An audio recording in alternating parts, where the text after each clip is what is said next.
Back once again for the renegade master. Back once again for the renegade master. Back once again for the renegade master. Back once again for the renegade master. Back once again for the renegade master. Hello my renegades and welcome back. I feel like it has been a long time.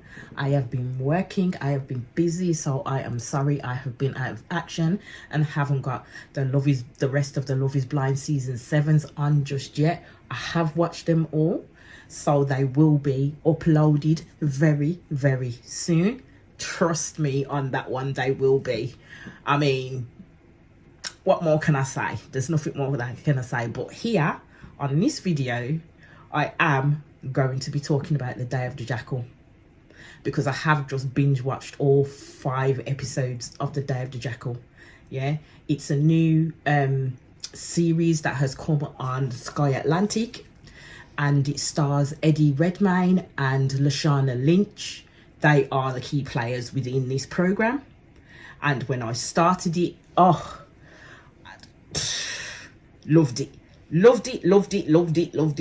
and I will suggest, if you haven't watched it, you need to get on it, because I think the next set of episodes will be out on Thursday, because it is a 10-part episode series type thing. So just before we get into this video and talk about what I've watched so far on the Day of the Jackal, yeah, as I always ask, please hit that subscribe button, please hit that notification button so you know I'm doing videos. Please comment, like, share and do the good things that you do, because I am on the road to 1k, which you all know this by now. Okay, so let me get into this by saying that I will be just talking about the whole 5 episodes as a one. There was too much to talk about and to say, and I didn't really want to put full-on spoilers out there for those of you that, you know, have it on your watch list and haven't necessarily watched it yet. I definitely won't be like spoiling the end of episode 5 for you, because you like need to see that for yourself in terms of what happened and tell me what you think. Okay, so the main players in this are Charles, aka the Jackal, who's played by Eddie Redmayne, and Bianca, who's also known to Nadine by one of her what do they call them, by one of those people, by one of her snitches, basically. That's what I'm going to call it, by one of her snitches. She's known as Nadine, okay, and she's played by Lashana Lynch. Now Bianca is an MI6 agent, all right, and Eddie, who plays the Jackal, as you get to know, is literally a gun for hire. He's a sniper for hire, but he's a bloody good sniper, let me put it plain and simple. He is really good. Right, so it does kind of start off with you see Eddie, well, I should say the Jackal, going off and doing his thing, and basically this prominent political figure ends up getting shot in the head. Now, the reason why they're so shocked that this person has managed to kill this person with a lot of people around him is because the shot was taken so many meters away from where they were. Like, literally, it was so far away that they said it was like a 2-second type of lapse. So when you saw the Jackal taking his tester shots, it literally took a while for it to hit the wall, because he took two tester shots in the wall. So it literally took about 2 seconds. So this man knew that he could hit the shot that he needed to, but the way in which he executed this man, let me tell you, this man walked through a set of swinging doors. That bullet followed in him and managed to plunk that man right in the back of him head. His whole head just, and down he went. And he'd already walked through the doors, you know. Already walked through the doors. So I think Charles, or the Jackal I should call him, wanted to get seen, because when one of the security guards to the guy looked through the binoculars, they could see the glint of the gun. So now Eddie could already see through the scope and knew this man had seen him in the hotel or apartment block that he was in, and knew it was being called in. But do you think that the Jackal shot this man? No, he did not. He decided to go because it was all a proposed set up plan, basically, of where he wanted it to go. He wanted his name to be known. So now his name is known along the upper echelons of, if you want something done, this is the person that you're going to go to. Do you know what I mean? So what happens is he does manage to get away. I mean, you'll have to watch the episodes to know how this man got away. But also, I am the type of person where when I watch things, I'm already clocking what's happening, and I'm already got a full-on view of this is the way it's going to go. Let me just put it this way: by the time I got to episode 5, I was completely wrong. I was completely wrong in terms of how Bianca and the Jackal would meet. So basically through this, we get to meet Bianca, who works for MI6, black woman who works for MI6. Realise that she's married and got a daughter. Now through this, I'd have to say that to me, Bianca is an absolute super villain in respectable clothing. Let's just put it this way. Because the person that she gets her information from is called Alison. Now, Alison is Irish. She's from Belfast. She's in Northern Ireland. Now, the person that she's married to, very, very hard man that she's married to, let's just put it this way, runs in circles that you wouldn't necessarily want your husband to run in circles to, and you'd think twice about crossing them. So Alison basically is feeding information to Bianca in terms of things that she needs to know, and in terms of how Bianca then works within her own team and gets the information out and dispersed. So after this person is killed, she literally, because Bianca knows guns. Bianca knows guns. And the type of gun that the Jackal killed this man with was literally his suitcase. That's how intricate this damn thing was. He literally had a gun built into his suitcase, so he had to pull that thing apart and then set it up. So people didn't get this because Bianca was trying to let the upper people know that at the end of the day, if he'd managed to have a certain type of gun, it would be sticking out of the suitcase. But no one had got the fact that his suitcase was actually the gun. So Bianca managed to find that out because she believed that the gun was used was a bespoke make, and the only person who would make those bespoke make type of guns to be able to shoot at the range that the Jackal shot at is by a guy called Norman. Now, Alison is married to Norman's brother, so you get the gist of where this is going. Okay, so Bianca's leaning on Alison now to get information on where the hell his brother is, where Norman is, because they want him alive and they want him in custody, basically. Because with him, because he's made this gun for the Jackal, they'll be able to get a note on who the Jackal is as well. So what happens from here is she leans on Alison and she basically says to Alison that you have 24 hours in which to get me Norman's number. Now she knows, that Norman's brother is in touch with Norman, but doesn't get in touch with him often. So Alison is going to have to use some type of, critical thinking in regards to how in the hell am I going to get this information for this woman. So as time went on, you see that Alison doesn't really feed Bianca this information quick enough. So what Bianca then decides to do, don't forget to Alison, she's known as Nadine.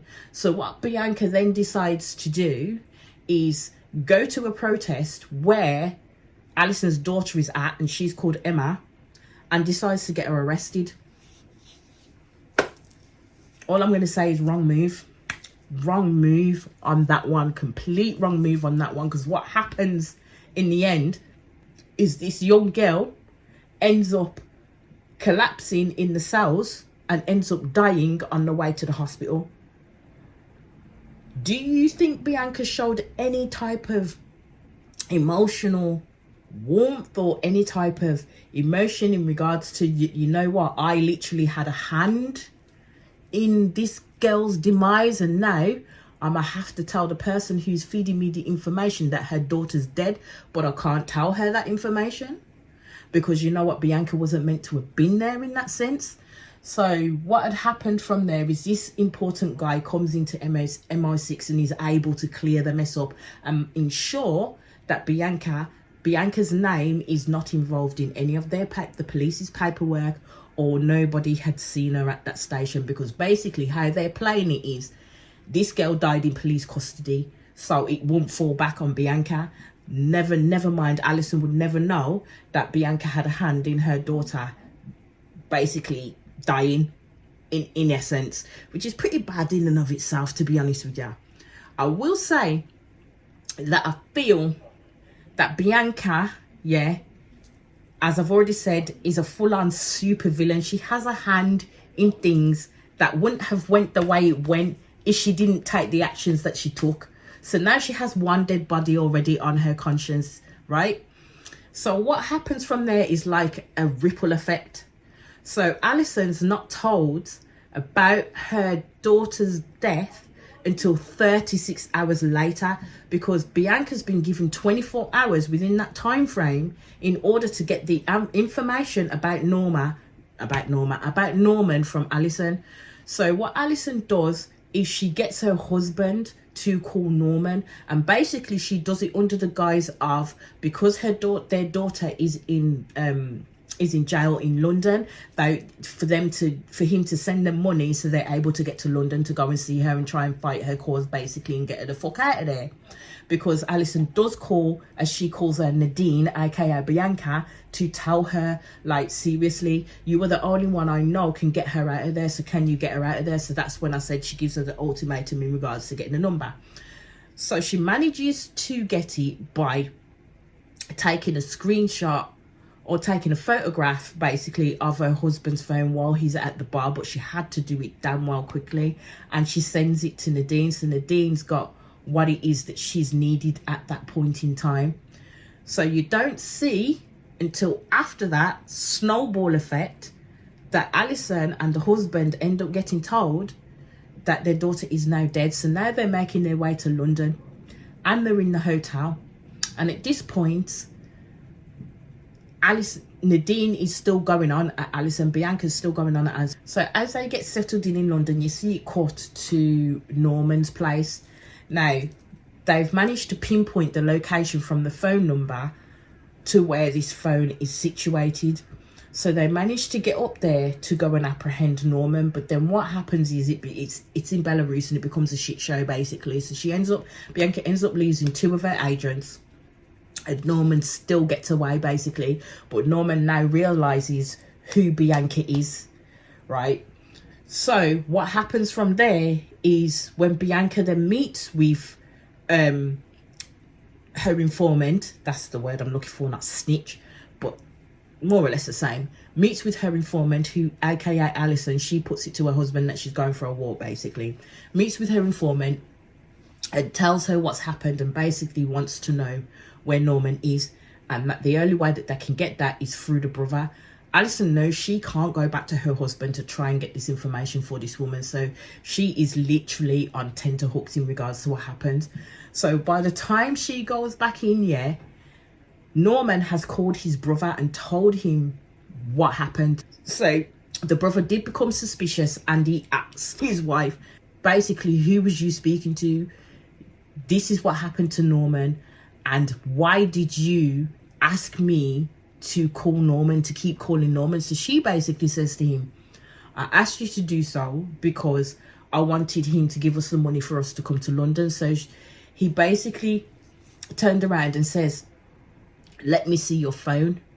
And she goes, well, what do you want to do that for? He's like, let me see your phone. And I'm like, my girl, you best have, after all these dealings you've had with this woman, knowing what you've been doing and the fuck shit it can bring to you and your body and your person, that you should have deleted the phone number and everything you needed to delete that you sent to Bianca at the end of the day.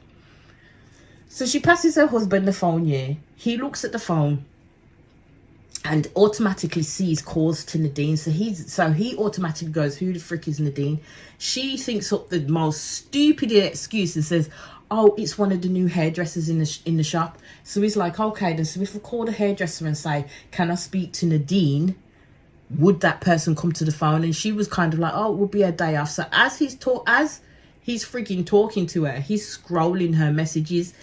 This woman still got the message where she sent the woman the picture of Norman's number, and that's when she clocks what's going on. She runs out. She manages to get out of the hotel room, ends up getting her head smashed into the wall by her husband, and then they end up going back into the room.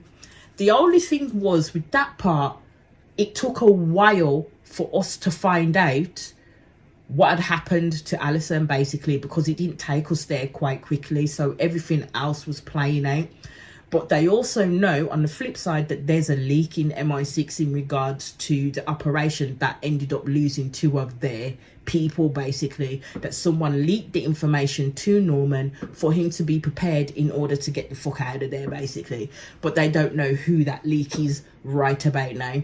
So what we do end up finding out is that Alison ended up being killed by her husband. He strangled her. So I would say that's another death on Bianca's conscience. This is why I'm saying this woman is a total super villain, absolute super villain.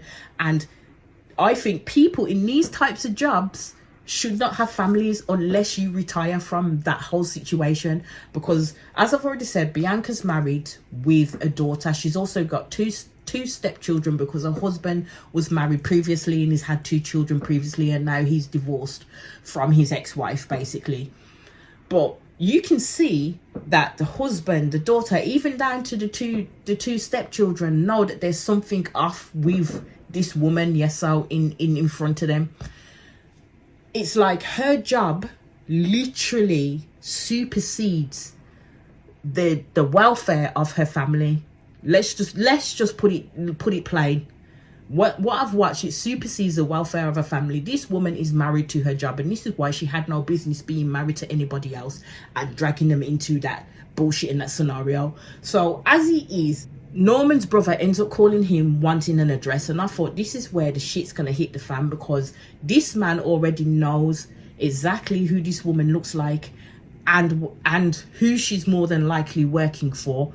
So ends up getting the address. So as Nadine, Bianca, or aka Nadine, MI6 agent, ends up walking through her house, calls out to her daughter, ends up going to her daughter's bedroom. Why is this man is there, Norman's brother is there, the one who killed his wife, with a knife to her daughter's neck. Now, bearing in mind, her daughter does not know what type of job her mother does in the slightest. She's completely sheltered from that shit. I think the husband knows, but only to a point. He doesn't necessarily know that this woman is an MI6 agent, basically, but he knows that, you know, at the drop of a hat, she can literally have to disappear here, there and everywhere. That's why she's never there for her daughter. When her daughter asks her to attend something like a parents' evening or a show or anything like that, she's never there, because she literally just frigs off, or she completely forgets. So she forgets about her family, basically. So what she does is she ends up shooting Norman's brother through the knee, and he ends up slicing the girl on her neck. So we see this man is debilitated now. Yeah, he can't move, he's in pain, he's bleeding. She knows help is going to be around the corner to storm her house to get him out, basically, to arrest him. So her daughter's literally ran off. Don't forget, she's been cut to the motherfucking neck. Do you know what I mean? This man could have sliced her whole fucking ras off into an artery. Do you think her mother follows her? Not in a bean. What Bianca does is decide to get this man to give her information on where Norman is. Brother's not cooperative, so she decides that she's going to torture this man like her daughter ain't in the building. So she steps on this man's knee where it's freaking bleeding out. He's screaming his ass off, and she's saying to him, tell me where Norman is now. She don't stop until her freaking daughter walks in and what she's doing and says, Mom, what are you doing? This is why I say this woman is a total supervillain. Like, absolute supervillain, man.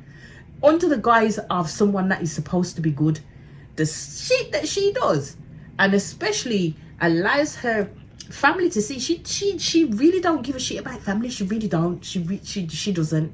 And it's like a very, very, very strange dynamic. So as we move on from there, we see more about Charles, aka the Jackal.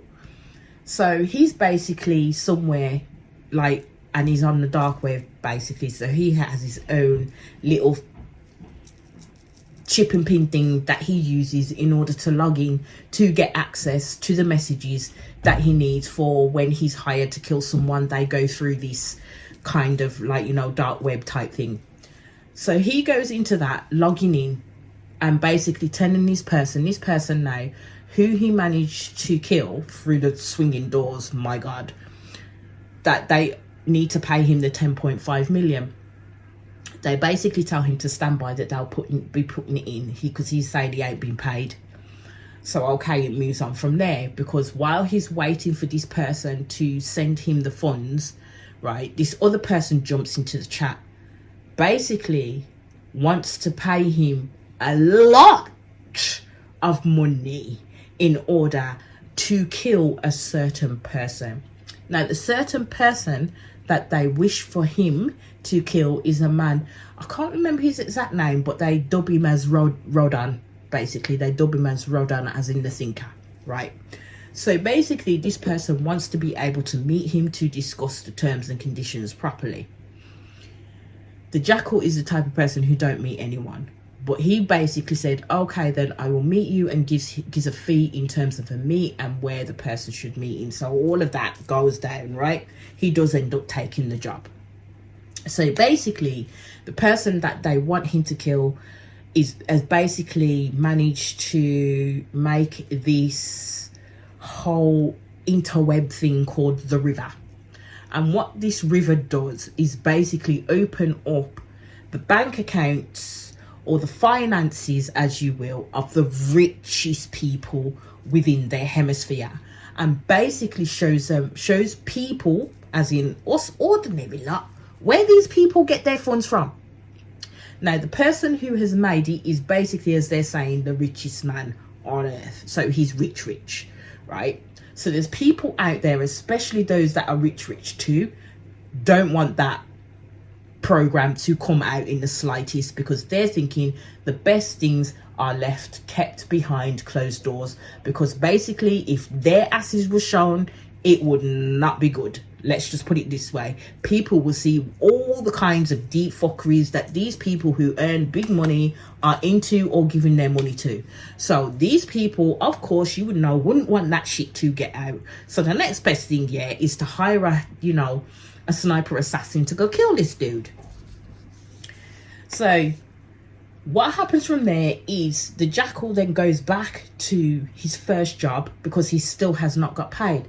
So the person messages back the words "fuck you," and I was like, that's the worst damn thing you could do to this man, because he is going to find you. So that set him off basically. So as we know, with the Jackal, aka Charles, he is married also, with a Spanish wife and a son, a young son. And I'm like, how are these people having families when they lead these double lives? How does that gel and work? It obviously does not. At the end of the day, so part way through the child's first birthday, Charles has to leave on a job. So basically, the job that Charles is leaving on, aka the Jackal is leaving on, is basically to go and find, the son of the man that he killed. Because get this, it was the son that hired him to kill his father in the first place. So if you have started to watch it, especially with the first episode, you already know the ins and outs of how the Jackal was brought in to the show. I ain't gonna say too much about that. I'm trying not to say too much about this, because there's so many flipping spoilers going on right now. But it is what it is at the end of the day. I would just have to put a warning out there to say, like, spoilers all through this. If you haven't watched it, then be prepared that there are spoilers. So basically, we find out that the son hired the Jackal to kill his father.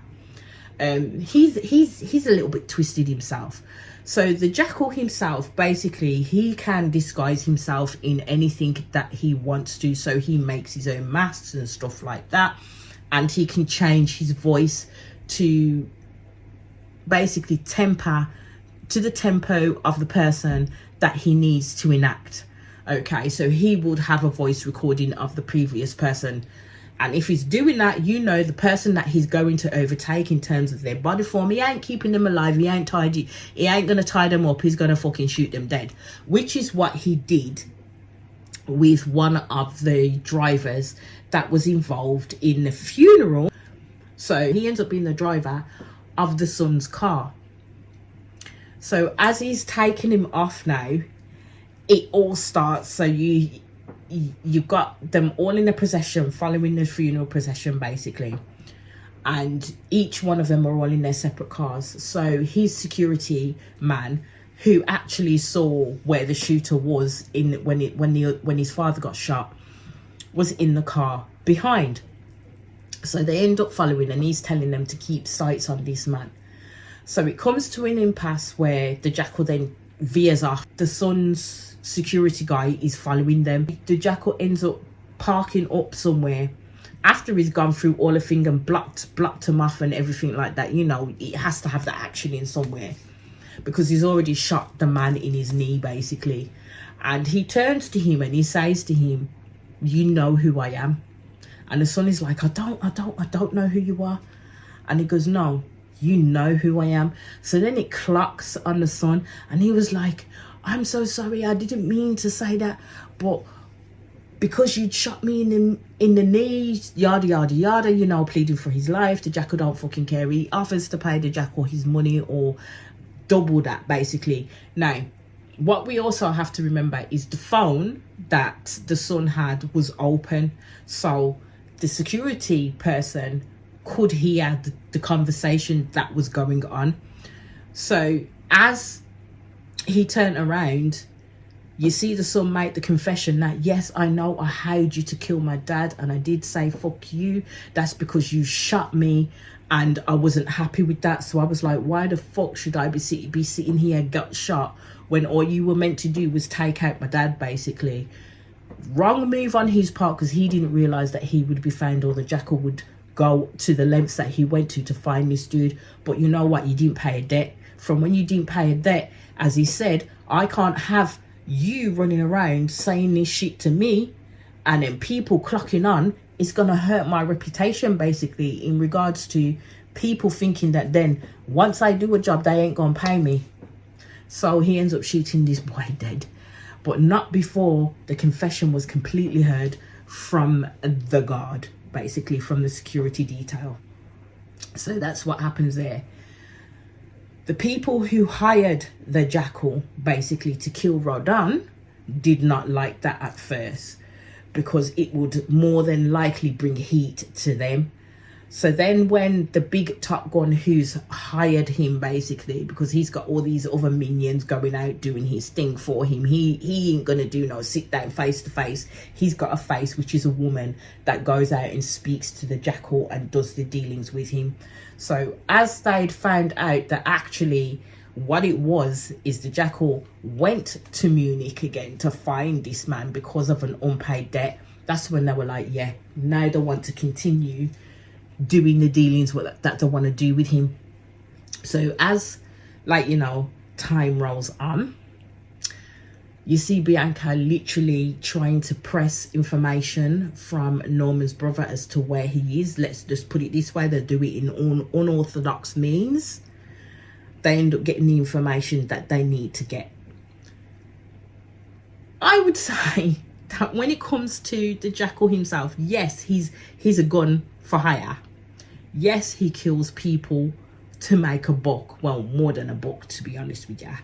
But I would say that Bianca kind of does the same thing. She kind of does the same thing. And everybody else is kind of collateral damage in that sense. Even her family members are collateral damage, because The way in which she interacts with her husband right now, and the way she had interacted with her daughter and like the husband, 2 sons, it just didn't speak of an emotional warmth in the slightest. Like, she struggled to connect on their level in that sense, and everything literally was about her work.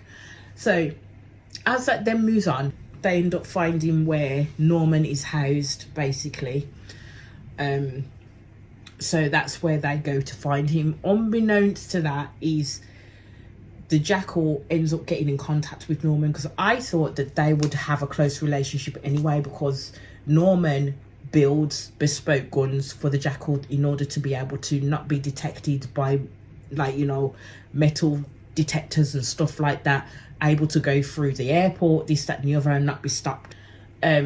So what happens from there is the Jackal ends up speaking to Norman, because he's going to need a gun made specially in order to, at about, I think he says 75 meters, to be able to kill this man, because this is what, like, you know, he's going to have to kill him a little bit closer in confines.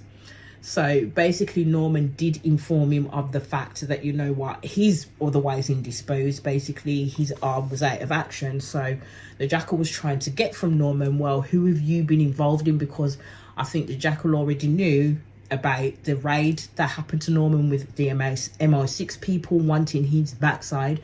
But then also there was a bit where the woman who's with these rich people who don't want this river program to be brought out to the masses, so I've hired the Jackal, basically has to babysit the Jackal in order to see what it is and to make sure he does what he says he's going to do. But the woman also lets him know that if he really wants to know about the people that she works for, then maybe he should ask Norman.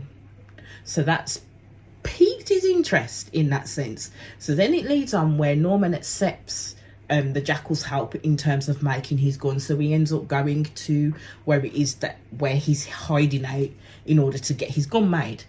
Now the Jackal ends up having a flashback, which is pretty important to the storyline too.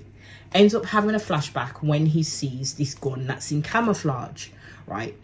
Because when it's first talked about, in order to get an idea of who could shoot at the distance that they did, because you're looking at an excellent marksman, basically. Bianca did go to this person who has a hub of ex-army people that all speak, like ex-veterans that all speak together, and they talk about their days and what they're interested in and what they're going to be doing and all of that stuff. So he went through the list basically of these people, not a cat in house chance of hitting the mark that the Jackal did. So when Bianca highlights, well, is there anybody within your group that would? The other guy, Geezer, does get his back up basically, and X does talk about one person that may have done it, but could have done it, but is basically dead. So basically what he said is, I can't remember the name of the person that he said. He called him Jordan, so I don't think Charles is, like, you know, his real name at all. So he called this guy Jordan, and the fact that they were in the army and they did go out, I think it was Iraq, and what had happened is he'd gone out with his platoon. Basically they'd ended up in some landmine field and they'd all exploded. But Bianca says to him, but did they ever bring back a body in regards to this other guy? And they said no, but you know what, his whole team had gone. So, you know, naturally assume he'd gone too. He'd disappeared off the hemisphere. Nobody knew where he was. He's dead, basically. So flipping back to the Jackal and him having this flashback. The flashback is actually of him with his platoon, and you see a massive explosion, but he's very much still alive. So the person that the man was talking about is very much still alive, but they believe him to be dead. They don't realise that the Jackal, Charles, and this Jordan character is all one and the same. So then it quickly flips back to them making this thing. Bianca's literally got the hit on the location of where they are. So then they decide to go to, I forgot where the area is they said they were going, but they go to the area that Norman supposedly is at. At this time, the Jackal's already out. They've built his gun specific to the specifications that he wanted. It's going to be like, I ain't even going to say what it's going to be like, because usually I have to watch it to go see. So they build the gun. He ends up buggering off to go and shoot it off. You see Bianca basically going towards the place, and then as the Jackal is coming back, aka Charles, he's sitting behind Bianca's car, and he doesn't realize that, you know what, these are MI6 people that he's sitting behind. So he's talking then on the phone to his wife. Amongst all of this, basically his wife believes that Charles is cheating on her, right? So Charles manages to inform her, because he does bring her out to the place that he's at. I think when they were in Paris, or it was just after that, and does inform her that he's actually working with some people, but forms it around espionage. So when the wife asked him, do you kill people, he said no, which is a lie. We all know it's a lie. Morris says that's a lie. Do you know what I mean? But he's gonna go with that lie. But as I said, he's talking to his wife at this point. He thinks he's put her at ease, but as she's talking to him and she gets off the phone with him, because he turns around and he sees that they've stopped outside of Norman's compound, so he knows something's about to go afoot. So he manages to drive past them and park up and just watch what's going on. So then he ends up hanging up on his wife, and his wife turns to the brother, because they've managed to get into his little safe room. He knows that they've got into that safe room because he has a camera on it where the lock and everything had been breached, because she believed that he was cheating and hiding stuff. They managed to open up this room, and it had like a whole host of like different fascias, wigs, even a whole face mold of her husband. And you open the drawer, there's a whole heap of money in there, a whole heap of passports and guns and everything. So they didn't know what to think. So he's brought up this story, as I said, about the espionage bit to placate his wife. So she knows that he's continuing to lie to her, but she don't know what about at the end of the day.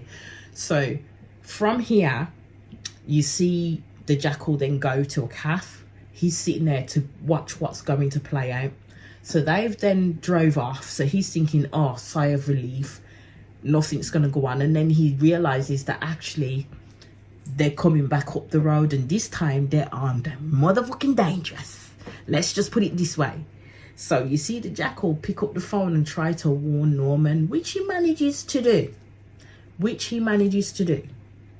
all I'm going to say is I thought Bianca and the Jackal would meet in different circumstances.